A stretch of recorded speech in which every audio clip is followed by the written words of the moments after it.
Bulletin का आगाज बड़ी और अहम खबर के साथ करेंगे। अलकायदा टेरर मॉड्यूल में गुजरात एटीएस को बड़ी कामयाबी हाथ लगी है। अलकायदा टेरर मॉड्यूल की मास्टरमाइंड को गिरफ्तार किया गया है। एटीएस ने गिरफ्तारी की है। आपको बता दें कि एटीएस ने मॉड्यूल की गिरफ्तारी की है। आतंकी मॉड्यूल की सरगना शमा परवीन को बताया जा रहा है। मास्टरमाइंड महिला है।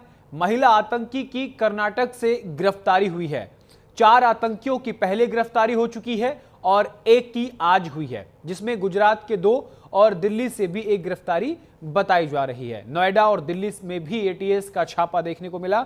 एटीएस की कार्रवाई में अब तक 5 आतंकी गिरफ्तार किए जा चुके हैं, जिसमें उनके मास्टरमाइंड शमा परवीन, जिसकी तस्वीर हम आपको टीवी स्क्रीन पर दिखा रहे हैं, वो भी इसमें शामिल है। यानी गुजरात एटीएस ने, आपको बता दें कि गुजरात एटीएस के साथ साथ इसमें एक बड़ी साजिश को एटीएस ने नाकाम किया है। अलकायदा से कनेक्शन साफ तौर पर निकल कर आया।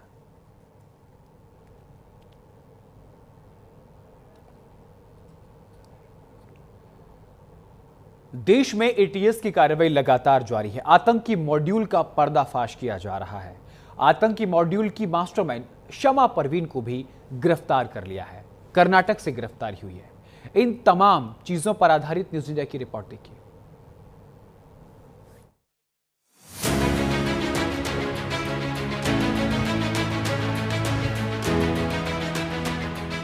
क्या भारत में बड़े हमले की साजिश रची जा रही थी? क्या 15 अगस्त पर आतंकी हमलों की प्लानिंग हो रही थी? क्या दिल्ली से लेकर गुजरात को दहलाने की साजिश थी? क्या अलकायदा के आतंकियों की भर्ती हो रही थी? ये सवाल तब सुलग रहे हैं जब गुजरात एंटी टेररिस्ट स्क्वाड ने आतंकवाद के खिलाफ अभियान में एक और बड़ी कामयाबी हासिल की है।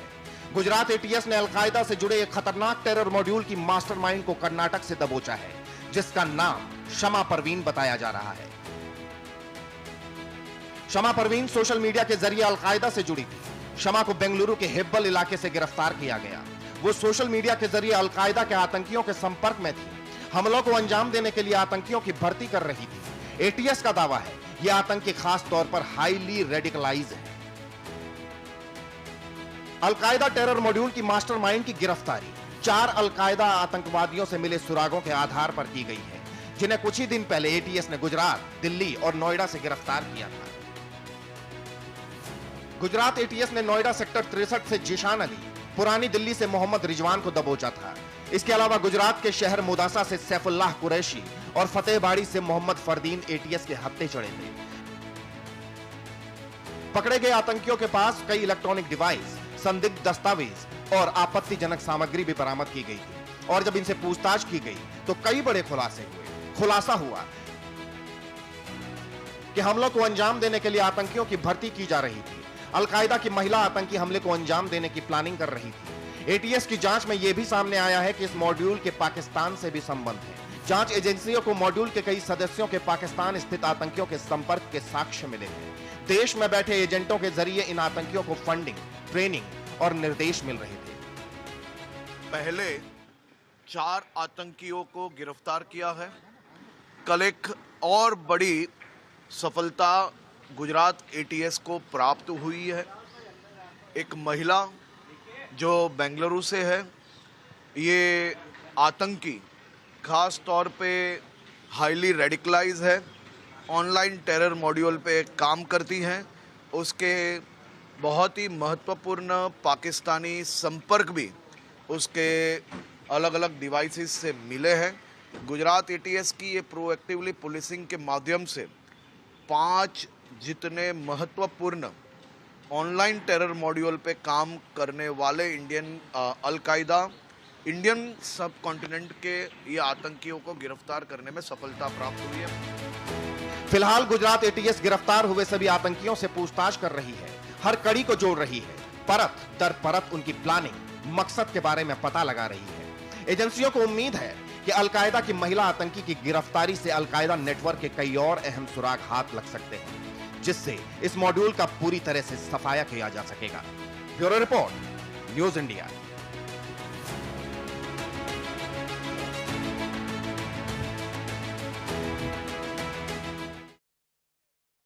और इसी पर हम विस्तार से चर्चा करेंगे। चर्चा में मेरे साथ पूर्व आईपीएस LS राव हमारे साथ जुड़ गए हैं। राव साहब, आपका न्यूज इंडिया पर बहुत बहुत स्वागत है। नमस्कार जी, नमस्कार। समय समय पर ATS की कार्रवाई देखने को मिलती है, लेकिन यहां अलकायदा के एक बड़े नेटवर्क का खुलासा हुआ है। यानी कि ये नेटवर्क अभी बस पनप ही रहा था कि ATS की गिरफ्त में आ गया। एक दिल्ली, एक नोएडा और उसके बाद एक कर्नाटक और 2 गुजरात, टोटल 5 गिरफ्तारियां हो चुकी हैं। किस तरीके से इस पूरे मामले को आप समझ रहे हैं सर? देखिए, बड़ी सफलता है। समझता हूं कि अलकायदा के पूरे मॉड्यूल को इस प्रकार से इंटरस्टेट लेवल पे बस्ट करना, ये मैं समझता हूं सभी हमारे देश की जो पुलिस है उसकी एक सफलता है। एक बात मैं बता दूं, इसमें पूरा का पूरा इंटेलिजेंस नेटवर्क है, वो हमारी इंटेलिजेंस ब्यूरो के द्वारा जब मल्टी स्टेट में कोई ऑपरेशन होता है तो IB का इनपुट्स ज्यादा होता है, और उन इनपुट्स के ऊपर जब लोकल पुलिस जब काम करती हैं तो फिर ये सफलताएं मिलती हैं। तो मैं समझता हूँ इनकी अब इंटरोगेशन, सभी से जिनकी इंटरोगेशन होगी तो उनके डिफरेंट और कितने आदमी लिंक इसमें मिले हुए हैं वो, और क्या क्या इनके मंसूबे क्या हैं, इनकी इंटेंशंस क्या हैं, इनको फंडिंग कौन देता है, इनको पैसे कहाँ से मिलेंगे, और इनको क्या क्या टास्क दिया गया है, और इनके सरगना कौन है, कहाँ से बैठे हुए हैं। मोस्ट लाइकली ये सारे के सारे पाकिस्तान से कनेक्टेड हैं, और पाकिस्तान से ही इनको इंस्ट्रक्शन मिलती हैं। उन इंस्ट्रक्शंस के बेस पे उनके कहने के मुताबिक ये सब काम करेंगे, और ये काम करने की नीयत से ये सब यहाँ पर जुड़े हुए थे। और मैं इनका पकड़ने के बाद, इनके पकड़े जाने के बाद एक हमारी जो साजिश है, बहुत बड़ा साजिश का एक पर्दाफाश।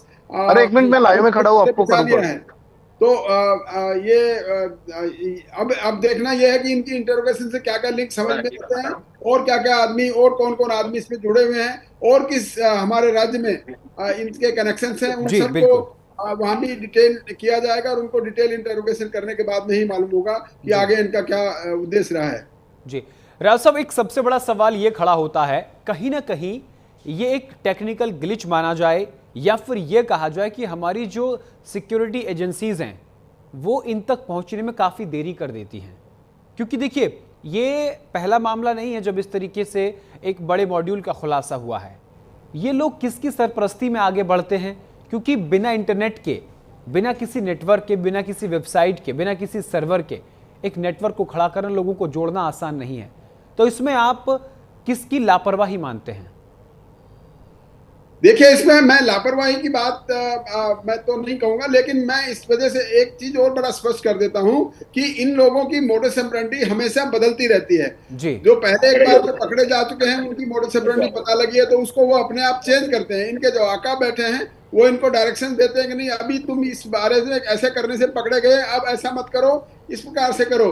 तो वो थोड़ा सा ट्रांजिशन पीरियड होता है, उसमें इंटेलिजेंस एजेंसीज को नहीं पता लग पाता कि अब इनकी नई मॉडस ऑपरेंडी क्या है। लेकिन फिर भी इसमें लगातार कोशिश होती रहती है, और उस कोशिश का ही ये नतीजा कि अल्टीमेटली पकड़े जाते हैं। और ज्यादा इसमें थोड़ी सी और चुस्ती लाने की जरूरत है हमारी इंटेलिजेंस एजेंसीज को, कि इनके आगे हम चलें। मतलब ये जो सोचते हैं उससे 10 कदम आगे हमें सोचना चाहिए कि अब ये क्या कर सकते हैं। तो उसके लिए यानी कि अगर किसी टेक्निक्स को एक बार ATS ने पकड़ लिया, या फिर उस पूरे सेगमेंट को समझ गए, तो अगली बार जब वो कोई ऐसी वारदात को अंजाम देंगे तो उसमें एक नए तरीके से शामिल होंगे। ये आप कहना चाहते हैं?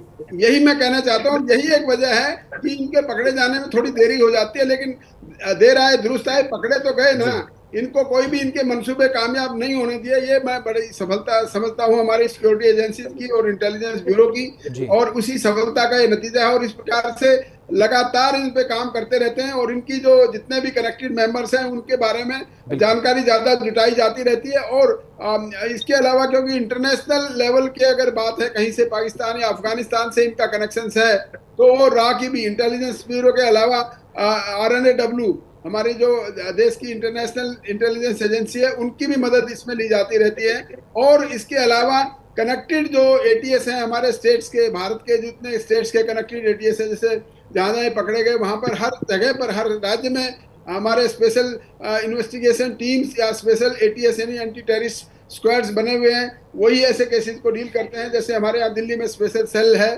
इसी प्रकार से वो हर स्टेट में हमने इस प्रकार से टेररिज्म को दूर करने के लिए एक सेल बनाया हुआ है। उनका आपस में कोऑर्डिनेशन होता रहता है और वो ही एक नतीजा है कि आपने देखा कि कितने स्टेट्स में जाकर कंबाइंड एफर्ट्स करने के बाद में सब लोग धरे गए हैं। बिल्कुल। अब मैं लौटूंगा राव साहब आपके पास। हमारे साथ न्यूज रूम से अली शरर और गुजरात से निकुल पटेल हमारे साथ जुड़ गए हैं। सबसे पहले मैं न्यूज रूम का रुख करूंगा, अली शरर हमारे साथ जुड़े हुए हैं। अली, देखिए जिस तरीके से एक बड़े आतंकी मॉड्यूल का खुलासा हुआ है, इसमें कहीं ना कहीं एक चीज तो सामने है कि हर बार जिस तरीके से हमारे पूर्व IPS LN राव साहब भी जिक्र कर रहे थे कि हर बार जो आतंकी हैं वो एक नए तरीका ईजाद करते हैं इन आतंकी गतिविधियों को अंजाम देने के लिए, लेकिन हमारे पास खुफिया तंत्र भी है। क्या कहीं ना कहीं खुफिया तंत्र पर एक बड़ा सवाल खड़ा नहीं हो रहा है कि ऐसे आतंकी मॉड्यूल कैसे इतना आगे बढ़ जाते हैं, 1 से 2, 2 से 3, 5, फिर 10, 12 और एक बड़ा खुलासा होता है? देखिए, आपका सवाल बिल्कुल वाजिब है गौरव। 22 अप्रैल को हुई पहलगांव में आतंकी घटना के बाद से जांच एजेंसी अलर्ट हुई। शायद पहले हुई होती तो पहलगांव वाला आतंकी हमला होता ही नहीं।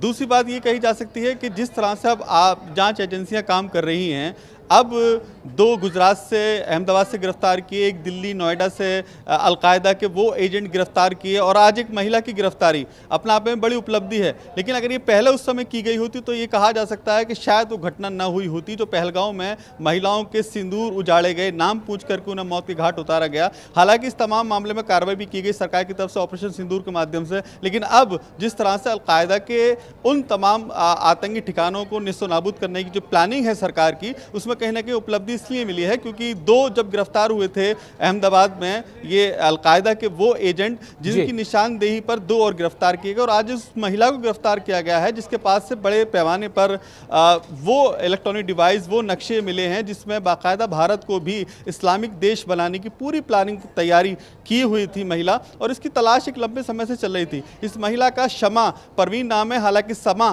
परवीन भी से कहा जाता है। इसके आधार कार्ड जो मिला है उस पर झारखंड का एड्रेस है, यानी कि झारखंड की रहने वाली, और कर्नाटका से इसकी गिरफ्तारी की गई है। लेकिन कर्नाटका से जो गिरफ्तारी की गई है गौरव, उसके बाद अब ये महत्वपूर्ण खुलासे भी होने बाकी हैं कि इसका नेटवर्क में कौन कौन लोग हैं, किस किस शहर में काम कर रहे हैं और क्या उनकी मंशा थी। क्योंकि जिस तरह से पूरी अभी तक की जो कार्रवाई की गई है ATS की तरफ से, उसमें माना जा रहा है कि 15 अगस्त से पहले भारत में किसी बड़ी घटना को अंजाम देने की साजिश थी जो फिलहाल नाकामयाब हुई है। लेकिन इसके पीछे कौन लोग हैं, कौन इनके आका हैं, फिलहाल उनकी निशानदेही अभी बाकी है। बिल्कुल। हमारे साथ निकुल पटेल गुजरात से जुड़े हुए हैं, सीधा रुख करेंगे अहमदाबाद। निकुल, गुजरात से भी गिरफ्तारियां हुई, किस तरीके से गिरफ्तारियां हुई, किस तरीके से सूचना प्राप्त हुई, कैसे ATS की टीम ने इन पर छापा मारा, पूरी जानकारी। जी देखिए, पहलगाम में जो आतंकी हमला हुआ उसके बाद ही जो ATS है और जो IB है वो पूरे देश के अंदर सोशल मीडिया पे भी नजर बनाए हुए थी, और काफी टाइम जो आतंकी पकड़े गए हैं वो सोशल मीडिया पे एक्टिव रहे थे। उन्होंने अलकायदा से जुड़े हुए वो जो है आतंकी संगठनों थे, वो जो ग्रुप थे उनमें के साथ आपको रोकना चाहूंगा प्रफुल्ल, वापस मैं आपके पास आऊंगा। एक्सक्लूसिव तस्वीरें हम आपको दिखा रहे हैं, देखिए न्यूज इंडिया पर शमा परवीन की एक्सक्लूसिव तस्वीरें हम आपको दिखा रहे हैं। ATS की गिरफ्तारी के बाद एक्सक्लूसिव तस्वीरें आपके सामने न्यूज इंडिया पर हम दिखा रहे हैं। यही वो महिला है जिसे अलकायदा का मास्टरमाइंड माना जा रहा है, और इसी की सरपरस्ती में एक बड़ी आतंकी घटना की साजिश रची जा रही थी। जिस तरीके से हमारे अली शरर संवाददाता बता रहे थे इस पूरे मामले को लेकर के कि किस तरीके से इस महिला ने पूरा जाल बिछा रखा था, भारत का नक्शा बना रखा था और भारत के नक्शे को इस्लामिक स्टेट के तौर पर दिखा रखा था। तो एक बड़ी आतंकी साजिश और एक 15 अगस्त से पहले बड़ी आतंकी घटना को यहां पर परास्त किया है, एक तरीके से कह सकते हैं उसे खत्म किया है। निकुल, शमा परवीन की तस्वीरें सामने आ गई हैं, उसे कर्नाटक से गिरफ्तार किया गया। जी देखिए, न्यूज इंडिया की स्क्रीन पे देख रही है महिला आतंकी शमा परवीन है, जो एक बड़ा आतंकी संगठन है उससे साथ जुड़ी हुई थी, और उसकी आज गिरफ्तारी जो है गुजरात ATS ने कर ली है। आपको बता दें कि ये शमा परवीन 15 अगस्त से पहले बड़ा एक आतंकी हमले का प्लान है वो भारत के अंदर बना रही थी। कई नक्शे जो भारत के वो भी इससे मिले हैं। इससे पहले ही 4 और आतंकी जो है वो पकड़े चुके थे। गुजरात से जो दो आतंकी पकड़े गए वो गुजरात के मोडासा से पकड़े गए, जो अरावली डिस्ट्रिक्ट के अंदर है, और मोडासा के एक फर्नीचर के जो दुकान है उसके अंदर ये आतंकी काम कर रहा था। और पिछले 1.5 साल से अलकायदा से आतंकी जो है वो जुड़ा हुआ था। सोशल मीडिया के माध्यम से ये लोग जो है वो अपना संपर्क कर रहे थे। इनसे जुड़े आतंकियों से जो पूछताछ है वो की गई। एटीएस ने जो 4 आतंकी जो पकड़े गए थे उनकी पूछताछ की, और उसके बाद जो है एक के बाद एक नाम खुले। उसमें से शमा परवीन का जो नाम है वो खुल के सामने आता। उसके बाद गुजरात जो एटीएस है वो बेंगलुरु कर्नाटक पहुंची थी, वहीं से इसको गिरफ्तार कर लिया गया और उसकी जांच अभी चल रही है। आपको बता दें कि इससे जुड़े और भी कई आतंकी है, किन किन लोगों से लोग संपर्क में थे, उसके साथ ही इन लोगों के पाकिस्तान कनेक्शन भी सामने आए हैं। जो आतंकी पकड़े गए हैं उनसे अभी पूछताछ जारी है और अभी बड़े खुलासे भी हो सकते हैं। फिलहाल आपको बता दें कि 15 अगस्त से पहले बड़ा हमला भारत के करने की जो साजिश है वो रची जा रही थी और उसको नाबूद कर दिया गया है। गुजरात एटीएस को बड़ी सफलता मिली और आतंकियों को अभी गिरफ्तार कर लिया गया है। ठीक है निकुल, वापस मैं राव साहब आपके पास आऊंगा। देखिए, दोनों ने पूरी जानकारी दी किस तरीके से इनको पकड़ा गया, और अब शमा परवीन को भी एटीएस गिरफ्त में है और वो तस्वीर भी सामने आ गई है। राव साहब, ये जानना चाहता है आपसे हमारे दर्शक भी कि क्या ये आतंकी संगठन एक स्लीपर सेल की तरह काम करते हैं, यानी कि अगर शमा परवीन को पकड़ लिया गया तो जो आगे का नेटवर्क था वो अपने आप खत्म हो जाएगा, उस नेटवर्क को कोई कमांड नहीं मिलेगी, वो आगे काम नहीं करेगा? नहीं, ऐसी बात नहीं है। डेफिनेटली ये स्लीपर सेल ही है, और स्लीपर सेल का मतलब ये बीच में कौन बोल रहा है, उनको जरा बंद करवा दो। निकुल, आप अपना म्यूट कर लीजिएगा, आपकी तरफ से आवाज आ रही है। हाँ, और स्लीपर सेल का मतलब ये होता है कि साइलेंटली ये काम करते रहते हैं। किसी को मालूम नहीं होता आस पड़ोस में क्या ये एक्टिविटीज कर रहे हैं, ये मालूम नहीं होता है। लेकिन इनके पकड़े जाने के बाद ये कहना कि आगे का काम बंद हो जाएगा, ऐसी बात नहीं है। ऐसे ऐसे स्लीपर सेल बहुत हैं हमारे देश में, छुपे हुए बैठे हुए हैं जो चुपचाप अपना काम कर रहे हैं। उनके बारे में सबसे जरूरी बात है कि हमारी खुफिया एजेंसी या हमारी लोकल पुलिस उनका पता लगाती रहे समय समय पर, और उनका इसी प्रकार से उनको पकड़कर इनके इरादों को नस्तनाबूद करते रहे, ताकि ऐसी ये करने की सोच भी ना सकें। और यही एक वजह है कि आगे जैसे अभी 15 अगस्त को होने वाली बड़ी वारदात को टाल दिया गया है। और डेफिनेटली अब इनकी इंटरोगेशन से ये जरूर होगा कि और कौन कौन आदमी इनके साथ जुड़े हैं वो तो पता लग जाएंगे, लेकिन इनके कनेक्शन में कोई नहीं है और वो अपना काम अलग से कर रहे हैं, उनके बारे में पता लगाना हमारा इंटेलिजेंस एजेंसी की बात है। इनकी इंटरोगेशन के बाद इनके अकाउंट का नाम पता लगेगा, इनके सोर्सेज कहाँ से हैं, कहाँ से पैसा आ रहा है, फंडिंग कहाँ हो रही है, फंडिंग का रास्ता क्या है, कैश है या ट्रांजैक्शन किसी बहाने से है। ये सब चीजें इनकी डिटेल इंटरोगेशन से मैं समझता हूँ, पिक्चर से ऐसा लग रहा है कि इनको पेश किया जा रहा है और उनका रिमांड लेकर आगे डिटेल में अपनी जो एजेंसी जिन्होंने वो इनके बारे में ज्यादा पता लगाने की कोशिश करें। अली, मैं आपके पास आऊंगा। देखिए, शमा परवीन की तस्वीर अभी हमने न्यूज़ इंडिया पर एक्सक्लूसिव दिखाई। शमा परवीन को गिरफ्तार कर लिया एटीएस ने। सवाल यह है कि शमा परवीन को मास्टरमाइंड बताया जा रहा है अलकायदा का। कौन कौन से अहम सुराख जो है वो पहली जांच में शमा परवीन के हाथ से सामने आए हैं, एटीएस के हाथ लगे हैं, जिससे पता चला कि शमा परवीन जो है वो मास्टरमाइंड है। देखिए गौरव, जो अब से पहले गुजरात में जो गिरफ्तारी हुई थी अहमदाबाद में, उन दोनों शमी और कैफ के पास से जिस तरह से इनपुट मिला था उसके आधार पर नोएडा और दिल्ली से भी एक अलकायदा के एजेंट को गिरफ्तार किया गया। लेकिन उससे तमाम जो जानकारी मिली चारों आरोपियों से, उसका सीधा सीधा कनेक्शन जो है वो शमा परवीन से जुड़ रहा था, जो कि शमा परवीन झारखंड की रहने वाली है और इस पूरे मामले की मास्टरमाइंड मानी जाती है, क्योंकि उसके पास से करीब 200 ऐसे मोबाइल फ़ोन में बाकायदा व्हाट्सएप ग्रुप बने हुए थे जिनमें वो सिर्फ इस्लामिक बातें और किसी तरह से नफरत फैलाने की बातें, देश में दंगा भड़काने की बातें वो करती आई थी। इसी के चलते उस पर जब तार जोड़ के पूछताछ की गई तो कई महत्वपूर्ण उसने खुलासे किए हैं। ये भी माना जा रहा है जिस तरह से अब उसको अहमदाबाद, कर्नाटक से अहमदाबाद लाया गया है तो अब उससे कई महत्वपूर्ण पूछताछ में खुलासे होने। लेकिन मैं इससे पहले आपको याद दिला दूँ, दर्शकों को याद दिला दूँ गौरव, कि पिछले साल जो गिरफ्तारी की गई थी अलकायदा के तमाम एजेंट की, की 15 अगस्त से पहले, उसमें 14 गिरफ्तारी की गई थी जिनको जेल भेजा गया था। और उनका जो मास्टरमाइंड था इश्तियाक, वो भी झारखंड का रहने वाला था। अब ये शमा परवीन भी झारखंड की रहने वाली है, तो ये इनसे भी कोई तार जुड़ा हो सकता है। इसकी बाकायदा अभी इन्वेस्टिगेशन जारी है, लेकिन ये माना जा रहा है कि इनका नेटवर्क भारत में रह करके पाकिस्तान को तमाम जानकारी देना और पाकिस्तान से बाकायदा फंडिंग मुहैया कराना, ये इनका काम है। बिल्कुल। और अली, अभी जैसे जैसे इंटरोगेशन आगे बढ़ेगा उसमें ये पता चलेगा कि फंडिंग का जरिया क्या था, ऑनलाइन ट्रांजैक्शन, बिटकॉइन, या फिर हवाला, या फिर कुछ और बड़े लोगों का नाम, इस भारत के जो लोग इसमें और शामिल होंगे उनका नाम भी निकलकर सामने आ सकता है। देखिए बिल्कुल गौरव, जिस तरह से जांच का दायरा बढ़ रहा है, ये ज़रूर कहा जा सकता है, बिल्कुल संभव है कि इस पूरे रैकेट के पीछे कौन नेता हैं, कौन वो बिजनेसमैन हैं, उनके नाम भी अभी खुलासे होने बाकी हैं। लेकिन ये ज़रूर कहा जा सकता है, जिस तरह से आज शमा परवीन की गिरफ्तारी हुई है, तो कई महत्वपूर्ण खुलासे अभी होने बाकी हैं। क्योंकि ये भी माना जा रहा है, जो शमा परवीन के पास से एक मैप बरामद हुआ है, नक्शा बरामद हुआ है, उसमें कई जगह उसने गोल घेरे बना रखे थे, यानी कि वो उनका साफ तौर पर टारगेट था। 15 अगस्त से पहले देश में बड़ी आतंकी घटना को अंजाम देने की पूरी तैयारी थी, जिसको अब फिलहाल नाकाम होती दिखाई दी है। और इनके पीछे के जो लोग हैं उनको भी फिलहाल निकाल के लाना जरूरी है, जिसके लिए एटीएस लगातार छापेमारी कर रही है। ठीक है निकुल, अहमदाबाद गुजरात से भी 2 लोगों की गिरफ्तारी बताई जा रही है। क्या एटीएस की छापेमारी कार्रवाई अभी भी लगातार जारी है? क्या अभी और बहुत कुछ होना एटीएस के द्वारा बाकी है गुजरात में? जी देखिए, अलकायदा से जुड़े आतंकी जब से यहाँ पे पकड़े गए, उनकी लिंक जो है वो गुजरात एटीएस को मिली थी और उसके बाद जांच है वो शुरू कर दी गई थी।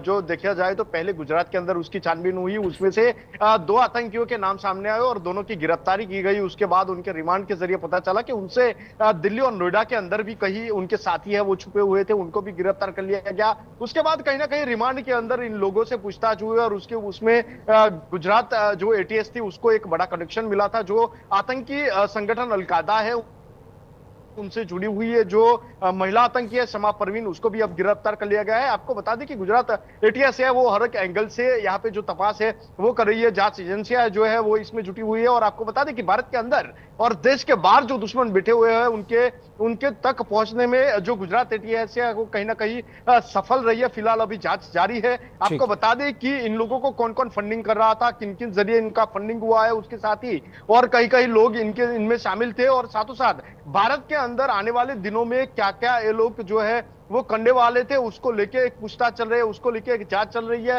एक अलग से एटीएस जो है वो अपनी जांच चल रही है। उसके साथ ही सोशल मीडिया से भी कई लोग इनके साथ जुड़े थे, कई स्लीपर सेल भी इनके साथ जुड़े होने की जो संभावना है वो बताई जा रही है। और उस दिशा के अंदर भी अभी जो लगातार है वो गुजरात एटीएस अपनी जांच है वो लगातार कर रही है। ठीक है, बहुत बहुत शुक्रिया निकुल पटेल तमाम जानकारी के लिए। अलीशर आपका बहुत बहुत शुक्रिया, बहुत बहुत शुक्रिया राव साहब हमारे साथ जुड़ने के लिए। तो बगदादी की विश कन्या अब एटीएस की गिरफ्त में है। सवाल यह है कि अब आगे और क्या होने वाला है? क्या अलकायदा के एक बड़े गिरोह का पर्दाफाश होगा और क्या 15 अगस्त से पहले एक बड़ा आतंकी नेटवर्क एटीएस के कब्जे में होगा? फिलहाल के लिए इस कार्यक्रम में इतना ही। देश दुनिया की तमाम बड़ी और अहम खबरों के लिए देखते रहिए न्यूज़ इंडिया। नमस्कार।